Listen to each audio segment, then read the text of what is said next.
on today's What I Do. This place right here, drugs, you name it, worst place in the school right here. From breaking rules to breaking records. In 8 months, we had a 400% decrease in suspensions. The principal, the people, and the prayers behind one high school's incredible turnaround. This is God making a true miracle in the life of this school.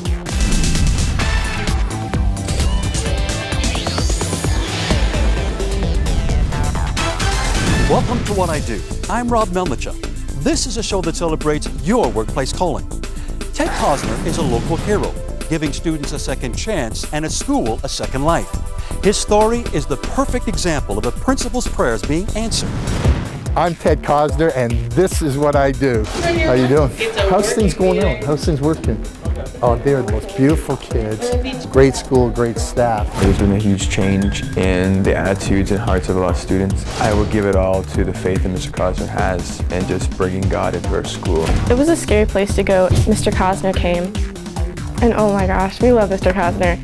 Drugs, fights, and police used to be the everyday reality at Sir Allan McNabb in Hamilton, Ontario, until God asked Ted to take over.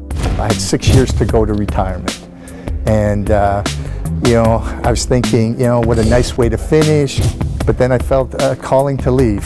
I felt that God wanted me someplace else. But then Sir Allan McNabb came up. I didn't give it much thought because, to be honest with you, Sir Allan McNabb had a very poor record for problems in school. Well, McNabb started to come up more, and that's when it hit. That's when I felt led.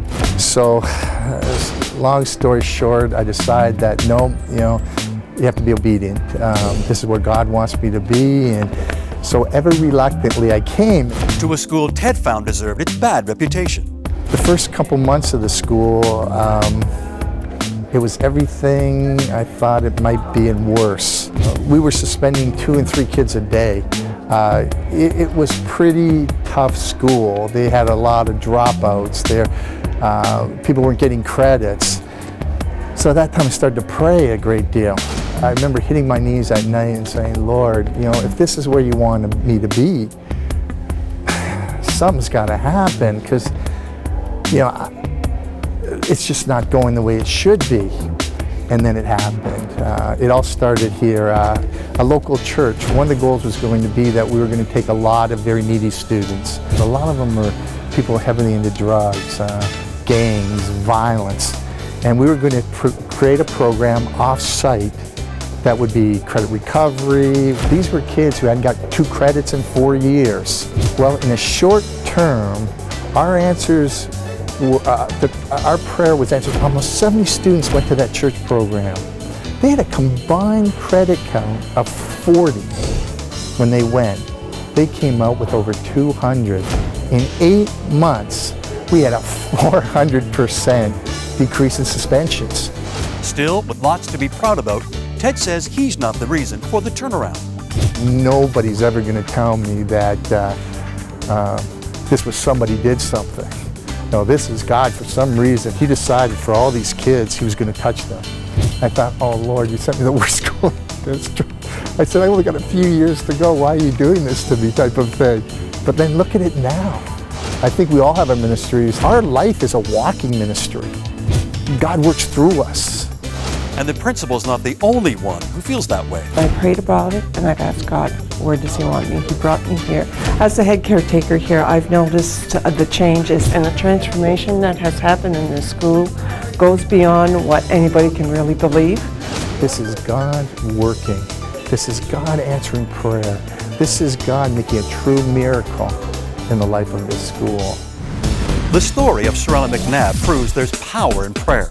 From Ted to the students, they all came together to ask for God's help.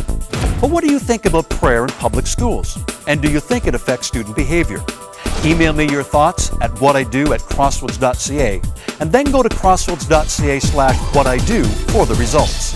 That's all for What I Do this time. Thanks to Ted, so many more young people have a chance at a brighter future. The ability to lead and inspire, like the school's principal, are 2 great qualities of a leader, according to author and leadership expert John Maxwell.